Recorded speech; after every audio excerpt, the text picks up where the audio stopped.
Gilgamesh, he's a protector. His specialty is a strong punch. 야! 야, 숨 쉬어, 숨.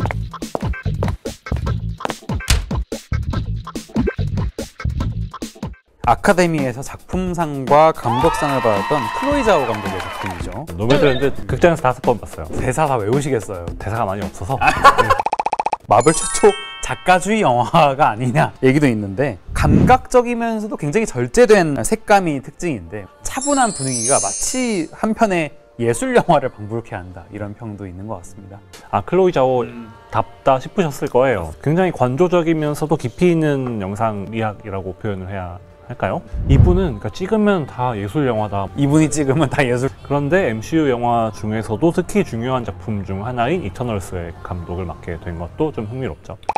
클로이 자오가 마블 팬이다, 자기가 이걸 자처하면서 연출을 하고 싶다고 먼저 접근을 했다고 하잖아요. 당시에 이제 클로이 자오가 특히 로케이션 촬영이라든지 어떤 실제 요소를 이용한 촬영, 이런 것을 강조하고 나섰는데, 프레젠테이션을 선보이고 나서는 디즈니 임원들이 완전 뒤집어졌다 이거잖아요. 너는 계획이 다 있구나. 참치도 배우가 먼저 시무리우가 러브콜을 했잖아요. 오빠 진짜 쌍남자네. 상남자? 우리도 한번 콜 한번 해볼까요, 저희도? 누구 부를까요? 영화 중간에 보면은 어벤져스 1편의 히어로들이 다 같이 식당에서 밥을 먹는 쿠키가 나오잖아요. 그것을 마치 오마주한 식사 장면이 이터널스에 나오는데, 이터널스는 확실히 어떤 드라마적인 요소가 굉장히 강한 것 같아요. 최근에 또 블랙 위도우에서도 식사 장면 나오잖아요. 먹는 게 중요하잖아요. 다 먹고 살자고 하는 일인데. 네. 이터널스도 새로운 멤버들을 MCU에 등장을 시키고, 다시 말해서 관객들한테 소개하는 작품이기 때문에 이제 뭐 액션이나 막 시각적인 그런 볼거리보다도 이 캐릭터를 얼마나 관객들에게 각인시키냐가 중요하지 않습니까? 이 인물들이 왜 이 세계관에 필요한지를 납득을 시켜야 하는 것인데, 5년 전의 세계관상 타노스가 이걸로 우주의 절반을 날렸을 때 왜 이터널스는 개입을 하지 않았을까, 뭐 이런 것들을 한번 세계관을 이미 잘 알고 있지 않다면 한번 떠올려 볼 수 있는 질문이잖아요. 그렇습니다. 그런 것들, 그동안에 이들은 뭘 하고 있었는가? 혹은 이름이 말해주듯이 이들은 나이를 먹지 않는 건데, 그런 건 어떻게 가능한지, 불면이죠. 네, 어떤 능력을 가지고 있는지 하는 것들을 파고들다 보면 그것만으로 이미 몇 편의 작품들이 만들어질 수 있죠. 각자 뭐 태생이나 그런 민족, 그런 것도 다를 것이고요.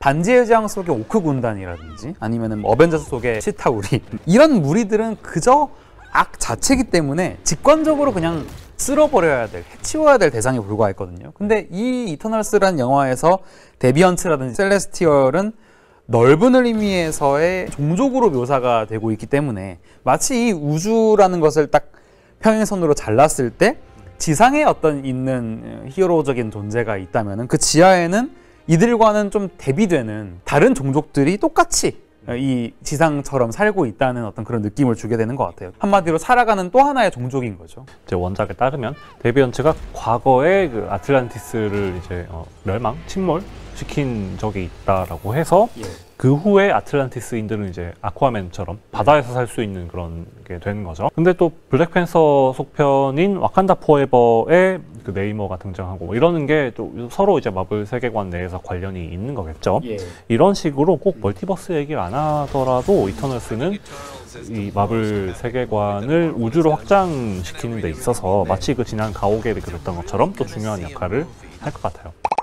확실히 다른 히어로 영화에 비해서 신화적인 느낌이 강하다라고 말씀드릴 수 있겠는데, 일단 이터널스는 인류가 탄생했을 대략 한 7,000년 전의 신석기 시대가 올 시점에 지구로 오게 됐고요. 인류의 발전이나 역사에 이터널스가 많은 기여를 했다는 얘기가 나오는데, 또 영화에서 이 파란색 문과 성벽이 나오는데, 이게 이슈타르의 문, 기원전 600년 전에 지어진 메소포타미아 문명 국가 바빌로니아의 실제 수도입니다. 바빌론에 있는 건축물인데, 이게 현재에도 실제 있는데 코로나 전에는 엄청난 이 관광 명소였다고 하죠. 성벽에 뭐 사자, 황소 이런 동물들이 그려진 벽화가 있는데, 이게 이 벽화 자체가 이터널스 종족들을 묘사하는 것처럼 영화에서 나오게 되는데, 이 마동석 씨가 분한 길가메시 같은 경우에도 바빌로니아를 대표하는 문학 작품 중에 대서사시의 캐릭터잖아요. 그런 부분에서도 신화적인 느낌이 있다는 생각이 듭니다. 특히 사이언스 픽션이나 판타지에서 이런 것들을 적극적으로 가져오지 않습니까? 마치 그 토르 시리즈도 북유럽 신화 모티브가 있는 것처럼요. 이번 영화에서는 그리스 로마 신화가 주를 이루는데 일단 등장인물들의 이름부터가 그렇잖아요. 뭐 예를 들어서 테나는 당연히 이제 전쟁과 지혜의 여신 아테나에서 온 것일 거고, 파스토스는 헤파이스토스에서 온 것일 텐데 영화에서 기계나 무기를 만들어내서 이터널스를 지원하잖아요. 그런 식으로 묘사가 또 되는 것 같습니다. 그 영화에서 이카리스가 에이젝한테 우리 남은 시간이 얼마나 있냐 하는 장면이 있잖아요. 근데 7일 남았다고 하거든요. How long do we have? 7 days. 성경에서 세상을 창조하는데 일주일이 걸렸다고 하나요? 네, 뭐 그런 것들도 서로 연결점이 있을 것 같고, 이터널스 원작에 아까 말씀하신 그 셀레스티얼도 좀 이제 신적인 존재잖아요. 그러니까 얘네들이 당시에 원시적이었던 인류들 중에 일부를 데려다가 너 이터널스 해라 이런 거잖아요. 그러니까 몇백만 년 전의 일인데 데비언트도 그때 만들어져서 이터널스랑 드립을 하게 되는 거고요. 그리스 신화가 신들의 이야기지만 그 안에는 어떤 인간과의 연결고리가 항상 있어 왔던 것 같아요. 프로메테우스 같은 경우에도 신들의 불을 훔쳐서 인간에게 선물을 하려 하지만, 이 프로메테우스가 왜 불을 훔쳐서 인간에게 선물을 하려고 했는지 그 이유는 신화 속에서 그렇게 자세하게 다루고 있지 않다는 거죠. 그러니까 이처럼 이터널스에서 특정 종족과 인간을 다루는 방식이 굉장히 그 자체로 신화적이라는 느낌을 주게 되는 것 같습니다. 아까 제가 그 지구에 온 게 혹은 생긴 게 몇백만 년 전이라고 말씀드렸는데 이것도 이제 7,000년 전으로 추정을 하는 것이고, 그러니까 이터널스가 데비언트랑 관련된 일에만 개입을 하기 때문에 그때는 이제 타노스 때는 개입을 안 한 거죠. 이터널스의 어떤 멤버들은 어벤져스의 일원으로 활약을 하는 것도 있어요. 그러니까 관객에게 아직은 MCU 하면은 이제 1세대라고 해도 되나요? 어벤져스가 좀 각인이 되어 있을 텐데, 저도 그렇고 이터널스는 아주 이 자연스럽게 마블 시네마틱 유니버스의 새로운 바람을, 새로운 인물들을 대거 등장을 시키는 그런 역할을 한다는 측면에서 좀 약간 필수로 봐야 될 만한 작품 같아요.